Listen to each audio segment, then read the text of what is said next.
राजा का चित्र शिक्षाप्रद कहानी। एक समय की बात है। एक राज्य में राजा राज करता था। उसकी केवल एक आंख थी और एक पैर था। इन कमजोरियों की बाद भी वह एक कुशल, दयालु और बुद्धिमान शासक था। उसके शासन में प्रजा बहुत खुशहाल जीवन व्यतीत कर रही थी। एक दिन राजा अपने महल के गलियारे से टहल रहा था। सहसा उसकी दृष्टि गलियारे की दीवार पर लगे चित्रों पर पड़ी। वे चित्र उसके पूर्वज के थे। उन चित्रों को देख राजा के मन में विचार आया कि भविष्य में जब उसके उत्तराधिकारी महल के उस गलियारे से टहलेंगे तो उन चित्रों को देख अपने पूर्वजों का स्मरण करेंगे। राजा का चित्र अब तक उस दीवार पर नहीं लगा था। अपनी शारीरिक अक्षमताओं के कारण वह नहीं जानता था कि उसका चित्र कैसा दिखेगा। लेकिन उस दिन उसने सोचा कि उसे भी अपना चित्र उस दीवार पर लगवाना चाहिए।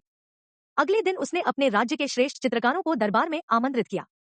दरबार में उसने घोषणा की कि वह महल में लगवाने के लिए अपना सुंदर चित्र बनवाना चाहता है। जो उसका सुंदर चित्र बना सकता है वह चित्रकार आगे आए। चित्र जैसा बनेगा वैसा ही उस चित्रकार को इनाम दिया जाएगा। दरबार में उपस्थित चित्रकार अपनी कला में निपुण थे। लेकिन राजा की घोषणा सुनने के बाद वे सोचने लगे कि राजा तो काना और लंगड़ा है। ऐसे में उसका सुंदर चित्र कैसे बन पाएगा। चित्र सुंदर नहीं दिखा तो हो सकता है राजा क्रोधित होकर उन्हें सजा दे दे। यह विचार किसी को आगे आने का साहस न दे सका। सब कोई न कोई बहाना बनाकर वहां से चले गए। वहां मात्र एक युवा चित्रकार खड़ा रहा। राजा ने उससे पूछा, क्या तुम मेरा चित्र बनाने को तैयार हो? युवा चित्रकार ने हामी भर दी। राजा ने उसे अपना चित्र बनाने की आज्ञा दे दी। अगले ही दिन से वह चित्रकार राजा का चित्र बनाने में जुट गया। कुछ दिनों बाद चित्र बनकर तैयार था। जब चित्र के अनावरण का दिन आया तो दरबार में दरबारी सहित वे सभी चित्रकार भी उपस्थित हुए जिन्होंने राजा का चित्र बनाने से इनकार कर दिया था।